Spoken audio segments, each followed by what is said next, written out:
Hey everyone, and welcome back to the channel. Today we're taking a look at an Exmark Quest. We were actually gifted this and we're going to check it out to see if it'll work for one of our mechanics in back is moving just a few blocks down the road here. He needs a good mower to cut on his new yard.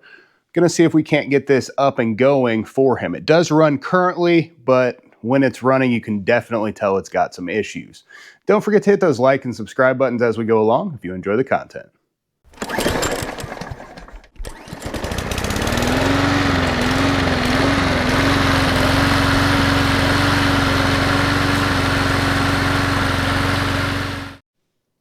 Battery's dead, so I got my jump pack on it. Let's see how it runs.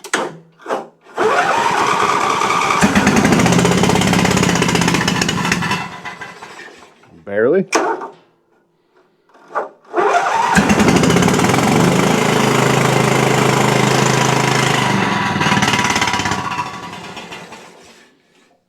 For a trained ear, it's very easy to tell this is running on one cylinder. Very low power, very sluggish. What we can do to see which cylinder it is, we can unplug one spark plug at a time to see if it's the right cylinder or the left cylinder that's not firing. That's one of my favorite tests. It's quick and easy. First, let's unplug the left spark plug. Just going to plug it into one we have sitting here. You can hold that against the side and check to see if you're getting spark at the same time if you'd like. See if it'll run on this opposite cylinder.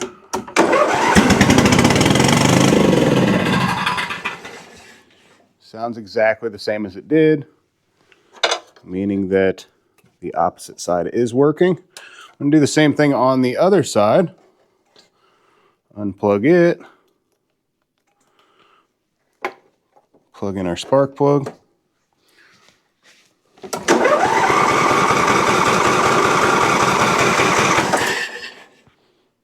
And we get nothing. Who could believe I'd guessed the right side? Well, obviously, I knew that there's something going on with this cylinder and know that there's an issue with the valve train at this point. You can check the spark real easily just to confirm that you are getting good spark.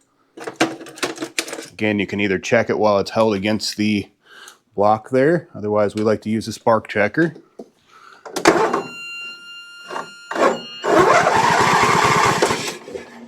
And it's showing good spark. So we've got spark. We know we've got fuel because the other side is working properly, but we've got valve train issues. So let's open up the valve cover and see exactly what's going on inside to take care of this. Take this apart. We've got 4 3/8 bolts that hold the valve cover on.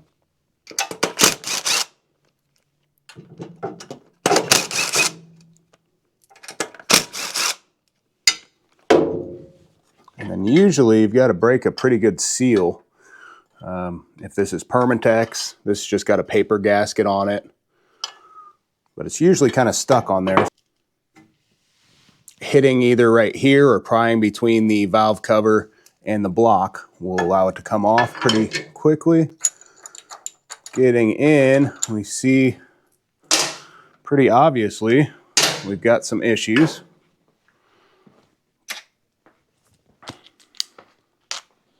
Neither one of the push rods is actually hooked up. Didn't want to come out very easily. Doesn't look like it pulled any threads, but it wasn't in there real well.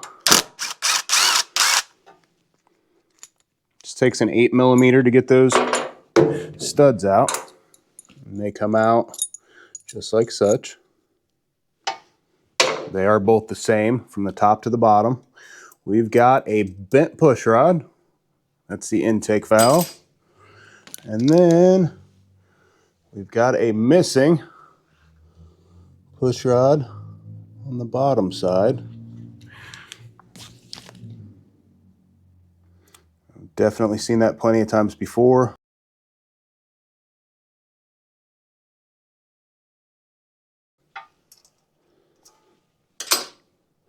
Normally, if it's a customer's mower and we're missing push rods like that, we're going to let them know, hey, it is a possibility that this could cause internal damage at some point. honestly, the likelihood of that happening isn't very high because of the way the pan is. Once it makes its way into the bottom of the pan, it's normally going to stay exactly where it is. If we move the valves in and out, they should move in and out fine. And this one doesn't move at all. We can see actually, if you look real close, that the valve guide has moved, and that is what would have caused the push rod to bend and the other one to kind of fly off and probably go down in the sump.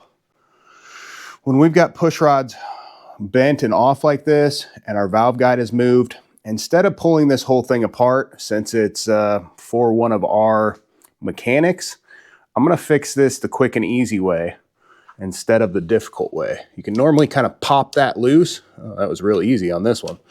If you can get that popped loose and you can get your keepers out, you can actually pull that spring and the keepers and everything right there. Got one of them off, just like that with the magnet. Second one. Keep in mind that your valve is free right now. Now with the spring and the keepers off, you can see that that is completely out. It's supposed to be, you can see a line on there where it's supposed to go back into. What we need to do to get this back in and keep it from happening again, I like to just center punch. You can put some center punches around the outside edge, and then we can drive it back in there. The valve seat is not extremely hard, but you do have to be careful. You don't want to hit it too hard. Otherwise, you can damage the aluminum around the valve seat. So I'm going to just center punch here in a few locations. Whatever angle I can get. You want something that's not too pointy, because you want a lot of that metal to actually move. I'm just going to get whatever angles we can in the locations we can. See how that metal is out. This is going to keep that once we drive it back in. It's going to kind of knurl that aluminum up as we bring it back in. And it's going to hold it in place. I've done this in a few different situations and it's always worked out well. I had one come back, I think the very first time I did it actually. It's not a permanent repair. It's possible for it to move, of course. Nothing you do like this is really permanent, but you can alternatively take it all apart.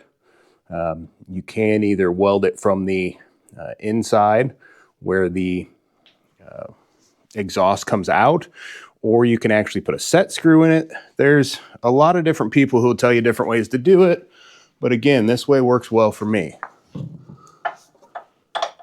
And since it's one of our mechanics, I'm not really too worried about it. If that happens again, we'll pull it in come winter and pull it all completely apart. But this will get them through for the rest of the summer, I'm sure, if not for even longer.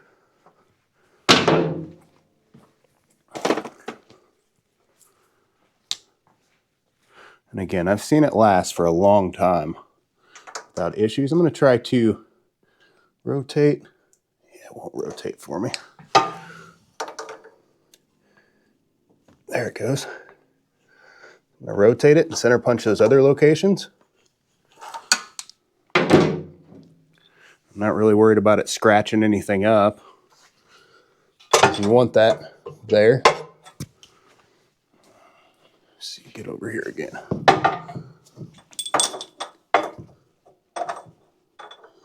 You do want to make sure that that valve doesn't go back in there. Oop, about lost it. If you happen to push that valve in far enough, you're going to have to take it all apart anyway. So be mindful of that.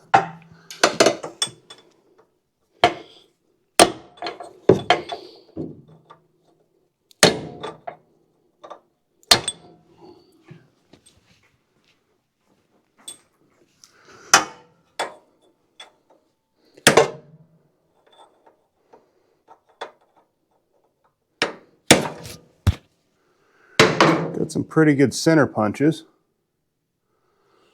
Do just a couple more.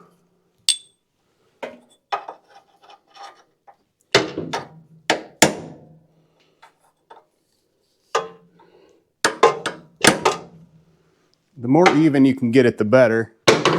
But in this location, there's not a lot of room to work with. I'm going to rotate this one more time, just a little further. See if I can't get just a couple more locations.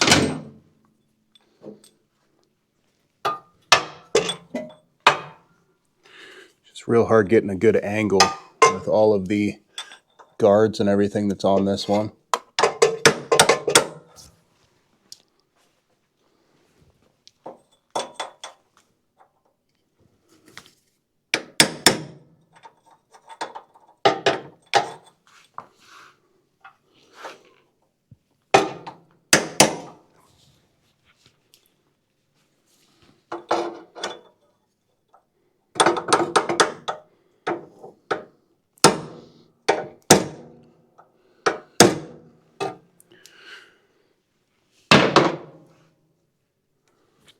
Let's say we're going to be good. And then I'm just going to take a 1/4-inch socket. You can really use any size.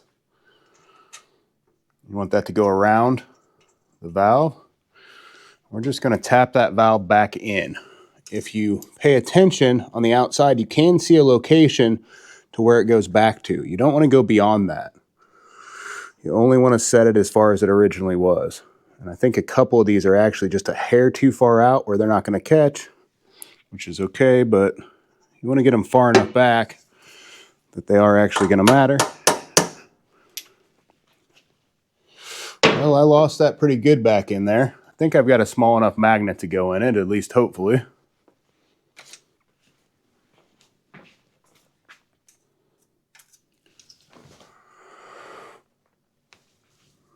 Go ahead and drive that the rest of the way in.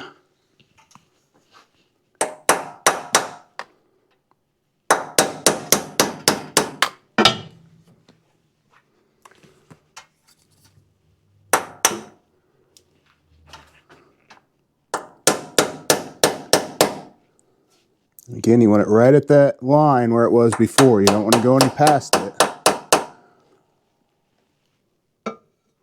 Just a hair further. Perfect. Should push in there kind of hard. It shouldn't be too easy to push in. Thought this guy had a magnet on it. Maybe it doesn't. Got one more way to try and get this out. And if we can't, then the head has to come off. There is no alternative.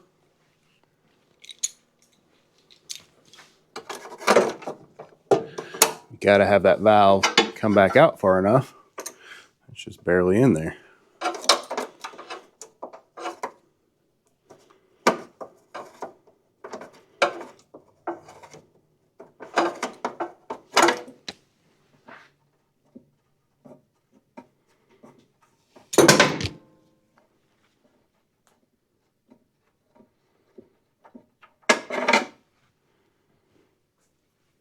Plug doesn't seem to look too bad. What I'm going to do is I'm going to take my pick and I'm going to go fishing now.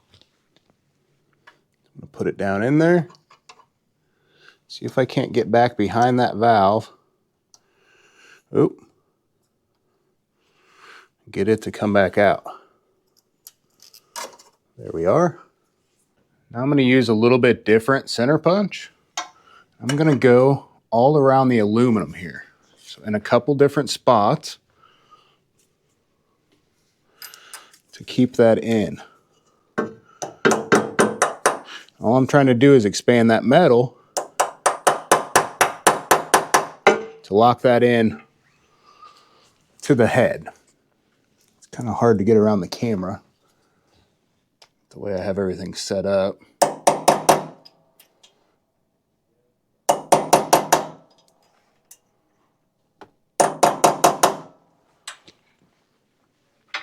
From one side to the other.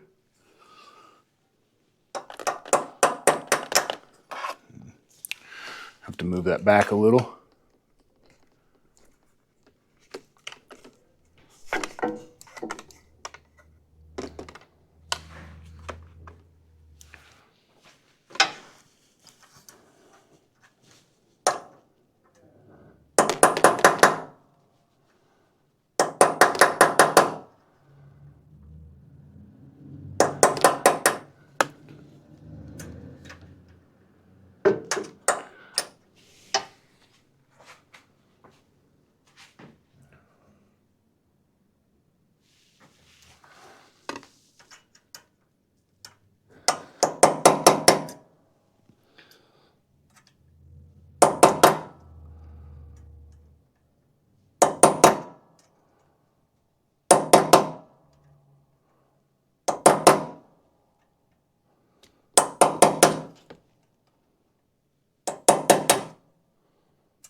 Now that we've got it back staked in, just hold that out. As soon as we get one keeper started at the bottom, the other one will go in easily at the top.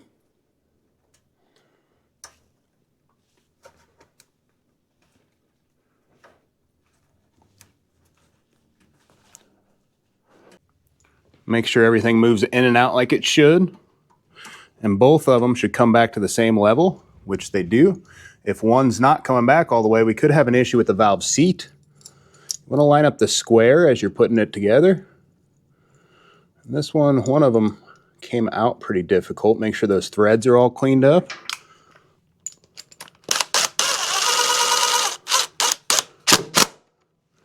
And we'll double check that by hand, just to make sure, since this is a sensitive area, this has got to be tight, otherwise those studs will back out.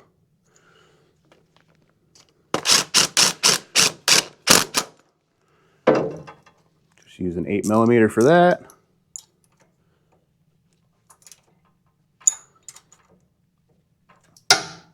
Nice and tight. And then we're going to use a 690-982 for the intake push rod. The other one used to be a 690-981, but it's superseded to a 597-785. I've got used ones sitting here, so I'm going to put those in. And just loosen our nut on our rocker arm on both sides. Just so we can do adjustments. And it makes it a little bit easier if they're a little further out. The intake rod is going to go at the top. And you just push in the valve once you line everything up. Pretty sloppy, we'll tighten it up just a hair.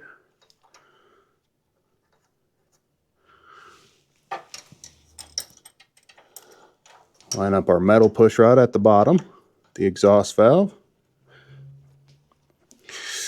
Seems kind of tight. I don't know if we're just on, oh yeah, we were all the way on that stroke. Both should be moving. Yep. Still got that other spark plug in, so it makes it kind of hard. Now you can adjust these either way. You can do with one valve completely in and the other adjust the opposite valve, or you can go to top dead center. Since I'm already here with the exhaust valve in, I'm going to adjust the intake valve. They say 4 thousandths on the intake and 6 thousandths on the exhaust here. We're going to use a T40 to adjust the set screw and a 13mm to adjust the nut. I mean, honestly, that's almost perfect. Just exactly where we want it. So I'm going to hold my T40 and I'm going to tighten up the 13 at the same time. I moved it a little bit, so I'm going to hold my set screw in place and I'm tightening the nut. You don't want to move the nut because that's what adjusts it. Now it's real nice and tight in there, not loose. And those are snugged up. Now we're going to go to the opposite valve. So we're going to adjust the exhaust valve. Make sure our intake valve is all the way in. And if you do it this way, it doesn't matter which stroke you're on. You don't have to worry about being at 1/4 inch past top dead center or any of that. Just makes it a little bit easier for most of you. Going to 6 thousandths here. Which honestly, that isn't too far off, maybe a little bit loose. Oop. Just about perfect. That didn't work well. Again, hold my T40 where it's at. Tighten down my 13. All right. See where we're at. If you get it too tight or too loose, you'll have to do it again. We're perfect in this case. Just great. Let's put our valve cover back on. Put our spark plug back in. Let's see what this thing does for us. Normally you're going to have to replace that valve cover gasket. I'm not going to worry about it right this second because, again, it's for us. If it was anybody else's, I would replace this, no problem. Our mechanic's great. He's going to realize if it's leaking any oil. And we'll get it taken care of in a flash, especially with it being right down the street where he's moving.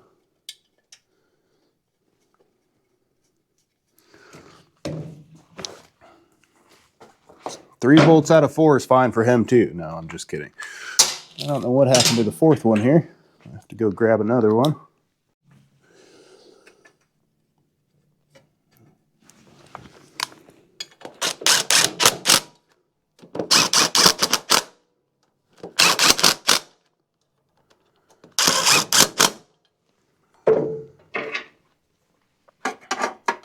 Spark plug back in.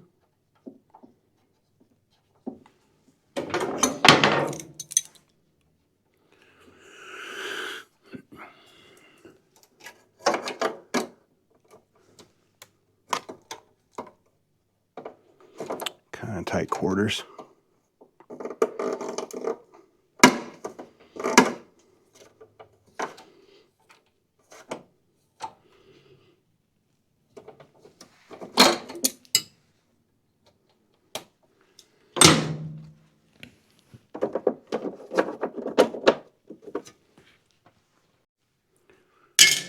Took this back apart again. You do want to rotate and just make sure each goes in and out as you're rotating. It does sound like something's rubbing as I'm turning, but it's not got anything to do with the engine or this side itself. Each should go in and back out, and everything should be smooth. Which it's not the smoothest since I still have that other plug in. If you're unsure, take that one out and you'll know for sure that everything is rotating freely.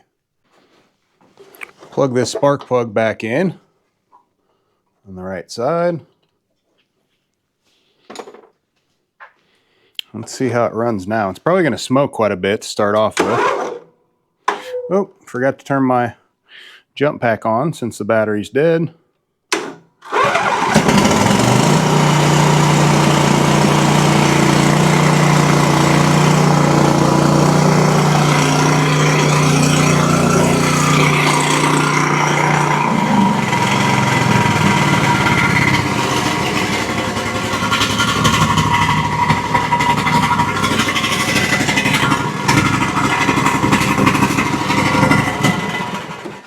Got a lot of muffler noise for sure.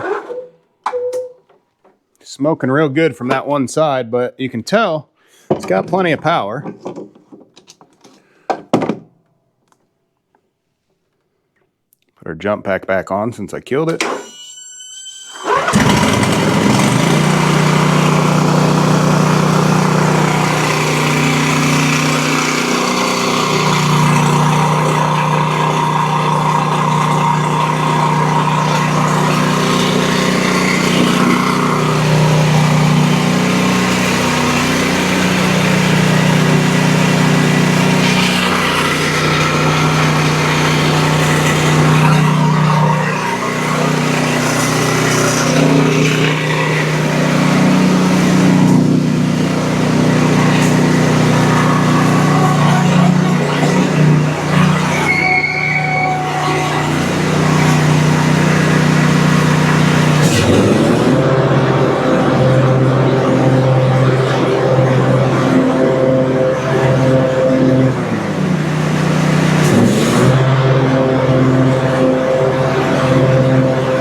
Runs great on that side too.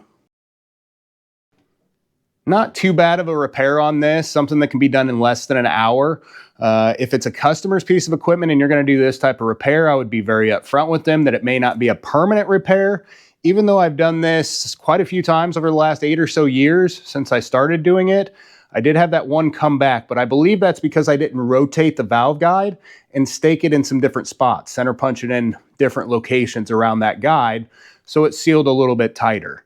You can use some Loctite there, but to me it doesn't make sense because the Loctite is not going to be rated to as hot as that engine head gets. Some people do it, some people don't. Either way, it doesn't really matter.